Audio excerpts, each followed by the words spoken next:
कहानी एक ऐसे शिप पहले जहाज के बारे में है जो कि अंटार्कटिका के समंदर में फंस जाता है, जिसमें 70 आदमी सवार थे। इस शिप के बारे में हमें ये बताया जाता है कि वो शिप 133 दिन तक वहीं पर फंसा रहा। तो कहानी के शुरू में हमें वही शिप दिखाया जाता है जो कि ऑस्ट्रेलिया की तरफ बढ़ रहा था, जिसका कैप्टन पेट्रोव था। पेट्रोव कैप्टन होने के साथ साथ एक बहुत ही अच्छा इंसान भी था। उस शिप में मौजूद लोगों की जिंदगी उसकी जान से भी ज्यादा बढ़कर थी। अब वो शिप बर्फ के समंदर में लहराता हुआ अपना सफर करता आगे बढ़ रहा था, लेकिन थोड़ा सा आगे जाने पर उन्हें पता चलता है कि एक बहुत बड़ा आइसबर्ग बर्फ के पहाड़ ने उनका रास्ता रोक लिया है। अब इन सब के बारे में जानने के बाद पेट्रोव सबको हुक्म देता है कि वो शिप को दाएं तरफ मोड़ दे ताकि ये बर्फ के पहाड़ से साइड पर से होकर जा सके। जब इनका शिप बर्फ के पहाड़ से गुजरता है तो बर्फ के टुकड़े इनकी शिप में गिरना शुरू हो जाते हैं। इसी बीच शिप को झटका लगता है, जिस वजह से एक आदमी अपने डॉग के साथ पानी में गिर जाता है। उसे देखकर पेट्रोव उसे बचाने जाता है। वो सीढ़ी लगाकर पानी में कूदकर उस आदमी को बचाना चाहता था, पर जो शिप का दूसरा कैप्टन था वो पेट्रोव से कहता है कि तुम क्या करने जा रहे हो? तुम एक आदमी की वजह से सब लोगों की जान को खतरे में डालना चाहते हो। हमारे ऊपर से खतरा अभी टला नहीं है, हमें आगे बढ़ते रहना होगा। इनके दरमियान में बहस चली रही थी, तभी एक आदमी अपने साथी को बचाने पानी में कूद जाता है, मगर वो देखता है कि पानी के ठंडे होने और बहुत ज्यादा ठंड की वजह से उसका साथी पानी में ही डूबकर मर गया था। पर उसका डॉग अभी भी जिंदा था। वो उसे बचाकर वापस से शिप में ले आता है, मगर पानी इतना ज्यादा ठंडा था कि वो आदमी ठंड की वजह से कुछ भी बोल नहीं पा रहा था। ऐसा लग रहा था कि जैसे ठंड की वजह से उसकी आवाज चली गई हो। मगर अब बर्फ का पहाड़ उनके लिए एक बहुत बड़ा चैलेंज था। आगे बढ़ते हुए शिप का रडार सिस्टम भी खराब हो जाता है, जो अब उनके लिए और भी बड़ी मुसीबत थी, क्योंकि रडार उनको बताता था कि बर्फ पानी में कहाँ पर जमी हुई है। मगर अब उसके खराब होने की वजह से ये लोग अब वो भी पता नहीं कर सकते थे। वो अपनी शिप को उस तूफान से निकाल तो लेते हैं, पर अभी भी उस बर्फ के पहाड़ का एक बहुत बड़ा टुकड़ा उनकी तरफ पड़ रहा था। यहाँ पर जो दूसरा कैप्टन था वो पेट्रोव को हर चीज का जिम्मेदार कहता है, जैसे इनके शिप का तूफान में फंसना, इनकी एक आदमी की मौत और तो और रडार का भी खराब होना। वो सभी चीजों के बारे में पेट्रोव को जिम्मेदार ठहरा रहा था। इसीलिए अब वो एक रिपोर्ट बनाकर अपने हेड्स को भेज देता है। हालांकि जो दूसरे लोग शिप में थे वो इस बात को मना करते हैं। वो जानते थे कि पेट्रोव कितना अच्छा कैप्टन है और वो जानबूझकर ऐसा कभी नहीं कर सकता।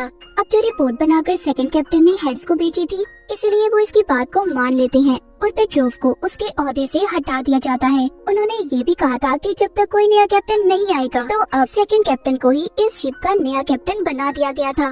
कुछ दिन के बाद एक हेलीकॉप्टर की मदद से नए कैप्टन को भेजा जाता है। जब हेलीकॉप्टर को पायलट लैंड कर रहा था तो इंजन के गर्म होने की वजह से उसके सूट में आग लग जाती है। शिप में जो लोग थे वो जल्दी से इसके पास आते हैं और आग को बुझाकर पायलट और कैप्टन को बचा लेते हैं। मगर इसके बावजूद जो नया कैप्टन था वो पेट्रोव का शुक्रिया अदा करने की बजाय बातें सुना देता है कि वो अच्छा कैप्टन नहीं है। जो नया कैप्टन था वो बहुत ज्यादा खड़ूस और सख्त था। जब वो शिप के अंदर आता है तो देखता है वहाँ पर एक आदमी क्यूब को लेकर खेल रहा था। वो कैप्टन उस क्यूब को उससे लेता है और उठाकर दूर फेंक देता है। तभी हम आसपास के मंजर को देखते हैं। हर तरफ बर्फ ही बर्फ थी और इनका शिप पूरी तरह से फंस चुका था। ना ही शिप आगे बढ़ रहा था और ना ही पीछे। दूसरी तरफ हमें मॉस्को शहर दिखाया जाता है, जहाँ पर पेट्रोव की बीवी जो कि एक जर्नलिस्ट थी वो वहाँ के मिनिस्टर से बात करती है और पेट्रोव अपने हस्बैंड की मदद के लिए दबाव डाल रही थी।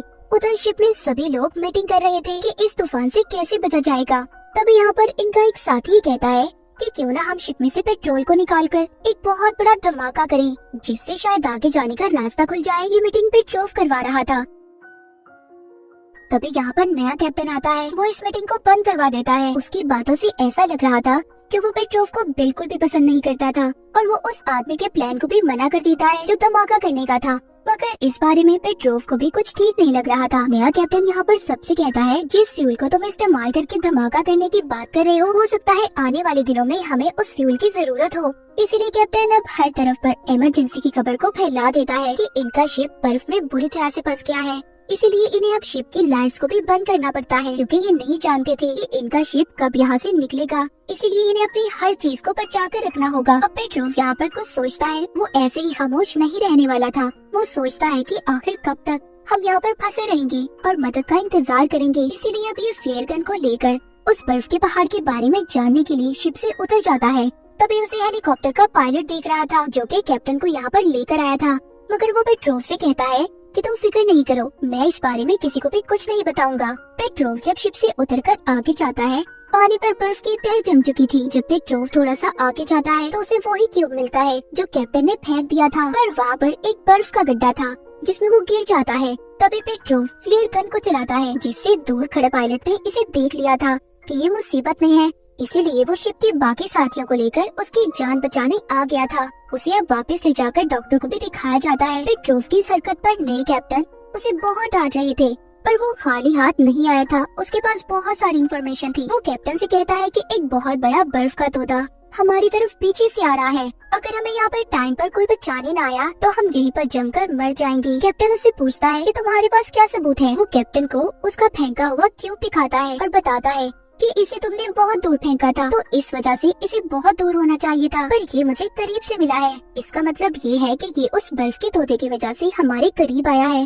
कैप्टन जब उसकी ये बातें सुनता है तो उसे भी अब उसकी बातों पर यकीन आने लगा था, पर वो उसे कुछ नहीं कहता और चुपचाप वहाँ से चला जाता है। वहीं पर दूसरी तरफ शिप पर कुछ लोग अपनी परेशानी को दूर करने के लिए गिटार बजा रहे थे, तो वहाँ पर भी कैप्टन आ जाता है जो उन लोगों से उनके गिटार को छीन लेता है और बाहर जाकर तोड़ देता है, और साथ ही उन्हें शिप के बाहर वाले हिस्से से बर्फ को हटाने का कहता है। पेट्रोव जो कि कैप्टन रह चुका था, वो अपने नए कैप्टन से कहता है तुम्हें सबके साथ इतनी सख्ती दिखाने की जरूरत नहीं है, मैं जानता हूँ डिफेंस मिनिस्टर को हमारी कोई परवाह नहीं है, हमें कोई भी बचाने नहीं आएगा क्योंकि चारों तरफ से मौसम बहुत खराब है, ठंडी हवाएं चल रही है, इसलिए हमें एक साथ होना चाहिए ताकि हम मिलकर इस मुसीबत का सामना कर सकें। हम देखते हैं कि इनका शिप रोज बरोज बर्फ से ढक रहा था और बर्फ इनके शिप पर 2-3 इंच बढ़ चुकी थी। पेट्रोव कैप्टन से कहता है कि हमें ऑस्ट्रेलिया से मदद मांगनी चाहिए, मगर कैप्टन उसकी ये बात मानने से भी मना कर देता है। बर्फ शिप के अंदर आना शुरू हो गई थी और तभी बर्फ की वजह से शिप के नीचे वाले हिस्से में सुराख हो जाता है और पानी भी अब शिप के अंदर आने लगा था, जिससे इनका सारा खाना खराब हो जाता है और पीने का साफ पानी भी। अब जैसे तैसे करके सभी शिप के लोग उस सुराख को बंद तो कर देते हैं, पर खतरा अभी टला नहीं था। शिप में सभी घबरा गए थे, वो सोचते हैं कि अब हम जिंदा नहीं रहेंगे क्योंकि शिप को चलाने के लिए फ्यूल भी 3 दिन का था और खाना भी अब ज़ाया हो चुका है, खाने के लिए भी इनके पास कुछ नहीं बचा था। अब ऐसी हालत में जो शिप का सेकंड कैप्टन था वो नए कैप्टन के खिलाफ सभी लोगों को भड़का देता है और कहता है कि हमें फ्यूल से धमाका ही करना होगा, कैप्टन चाहे नाक मना करे वरना हम सब यहीं पर जमकर मर जाएंगे। सभी लोग दूसरी कैप्टन की बातों में आ गए थे, वो जाकर नए कैप्टन को बंद कर देते हैं, जिसके बाद ये सभी अपने मिशन पर लग जाते हैं। ये 5 टैंक फ्यूल लेकर उन्हें थोड़ा दूर ले जाकर धमाका करने वाले थे। पेट्रोव इन्हें बहुत समझाने की कोशिश करता है कि ऐसा मत करो, कोई भी उसकी बात को नहीं सुनता और वो धमाका कर देते हैं, जिससे कोई फायदा नहीं हुआ था। ये प्लान इनका फेल हो चुका था। इन सब के बाद शिप का जो नया कैप्टन था उसे कुछ भी समझ नहीं आता कि वो क्या करे, इसीलिए वो अपना यूनिफॉर्म पहनकर शिप से छलांग लगाकर मरने की कोशिश कर रहा था, पर इससे पहले वो अपनी जान को नुकसान पहुंचाता। पेट्रोव उसे देख लेता है और ये कहता है कि तुम्हें ऐसा करने की जरूरत नहीं है, हम मिलकर इस मुसीबत का सामना करेंगे। शिप में सभी लोगों को अपनी इस बेवकूफी पर बहुत ज्यादा शर्मिंदगी हो रही थी कि उन्होंने सारे फ्यूल को भी जाया कर दिया। वो सब मिलकर अब नए कैप्टन के ऑफिस में जाते हैं और उससे माफी मांगते हैं। कैप्टन ने सबको माफ कर दिया था। उधर दूसरी तरफ हम पेट्रोव की बीवी को देखते हैं जो दूसरी शिप पर सवार इन सब की जान बचाने के लिए निकल गई थी। उधर शिप पर दिखाया जाता है एक आदमी आकर सबको ये बता रहा था कि एक बहुत बड़ा तूफान हमारी तरफ आ रहा है। जब वो देखते हैं तो वहाँ पर बर्फ में भी दरार पड़ चुकी थी, जिसे देखकर सभी डर जाते हैं। इन्हें अपनी मौत साफ दिखाई दे रही थी। पेट्रोव सबसे कहता है जो बर्फ की दरार है हम इस पर अपनी शिप को ले जाएंगे, पर बाकी सब कहते हैं कि इसमें बहुत बड़ा खतरा है। पेट्रोव कहता है कि नहीं, हम ये सब कर सकते हैं। अब नया कैप्टन भी पेट्रोव का साथ देने के लिए तैयार था क्योंकि वो उसकी काबिलियत को पहले ही जान चुका था। पेट्रोव कहता है कि मैं हेलीकॉप्टर में जाकर तुम्हें आगे का रास्ता बताऊंगा क्योंकि इनका रडार तो पहले ही खराब हो चुका था। और पेट्रोव कैप्टन से कहता है कि तुम पीछे से शिप को लेकर आओगे, मगर नया कैप्टन उससे ये कहता है मैं हेलीकॉप्टर के जरिए तुम्हें रास्ता बताऊंगा और तुम शिप पर ही रहोगे क्योंकि तुम अपनी शिप को अच्छे से जानते हो। इसके बाद सभी जोश में आ गए थे और अपना काम करने लगते हैं।